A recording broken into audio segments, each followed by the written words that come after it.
language functions in terms of how it programs our whole reality construct is that every word is loaded with all these chunks of metadata. So that includes all these definitions, all of the etymology on top of personal associations, Yes. stories, weaponization, et cetera, et cetera. So that's all being transmitted, which is why it's really helpful. I think last time we talked about government as mind control, like very helpful to know what these words actually mean as we're giving our trust to these constructs that they're being used to represent.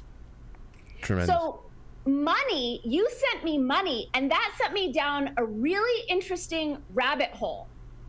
I didn't know this one, but money comes from, so the mid-13th century Latin moneta comes from monere, which means to advise, warn, or admonish. And so then I dug a little bit deeper. The Roman goddess Juno is connected to money, right? And this goddess has a lot of different iterations. And so the one that's called Juno Moneta is very much related to war. And to the idea of battle and warning, which I thought was super interesting. Yes. Yeah, no, I did. There's more that came with that, too, because I'm looking at that particular piece of notes there. Money, of course, just the word spelling. But as far as when it comes to maritime admiralty, there's still a little bit more there with money. There's cash flow, river bank, currency, current, sea, and sea.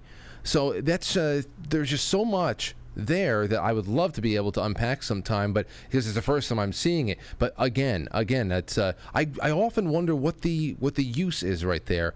A cash flow, a river bank. Was there really something there to? What are you conditioning a person to think by putting that out into the world, or is it just at the time an innocent way of giving a riverbank its name for the first time, so you have something to identify it as to other mariners or whatever? Yeah, for me that's an ongoing exploration as far as was language perved from the get-go, or was it co-opted somewhere along the way? And the jury's still out for me. I have a stack of books next to my bed that'll help me figure it out. So the other one that I wanted to share with us today is authority. So Google has taken it upon itself, along with Merriam-Webster, to change the definition of authority to indoctrinate young children to believe that authority is something external outside of us, that we have to get permission for, or if we, are bestowed with this condition called authority. But authority actually comes from the Latin auctor, which is builder, creator, or one who causes to grow. And we don't really have to overthink it, because you break down an authority, author, what does an author do? An author writes stories. So I see authority as my God-given right to write my stories however I choose.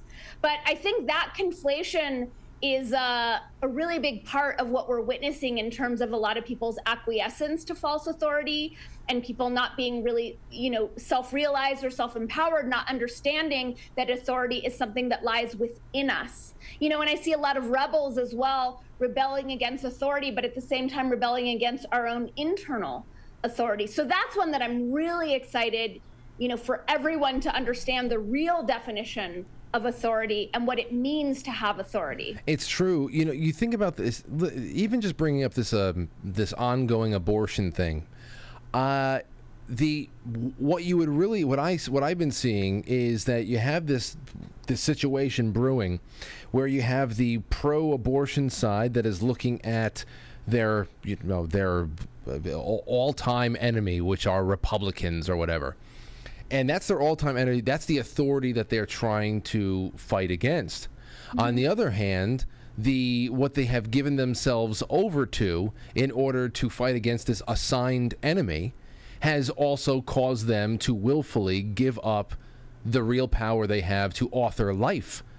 And that is just to be able to shed that responsibility and see that as a sentence in a prison sentence instead of a miracle that only individual people, small average individual people possess, and instead giving up all of that fight to this battle of political titans, these two Democrat versus Republican nonsense. And in the middle of it, humanity is suffering. You know, I think it's a tremendous analogy. Yeah, I think that you're spot on. And it's, you know, Dr. David Hawkins wrote about this in Power versus Force, that like when we fight against something, we're empowering whatever it is that we claim to be fighting against. So I've seen this going on with, you know, I don't want to say the pro-choice faction, but the people who get hysterical about losing the right to choose as though it's anyone's, like, it's such a personal thing, right? And then like fighting for these rights that are, no one has the authority to take away. So whether we're talking abortion, guns, you know, medical freedom, speech, whatnot, like my freedom is never in question and no one has the authority to take it from me. So there's like, I would never do myself the dishonor of railing against some perceived authority that's going to try to take it away. Like, that's just so cute. That can't happen. You know, I have a course that I teach and it's available for download on my site called The Language of Sovereign Authority,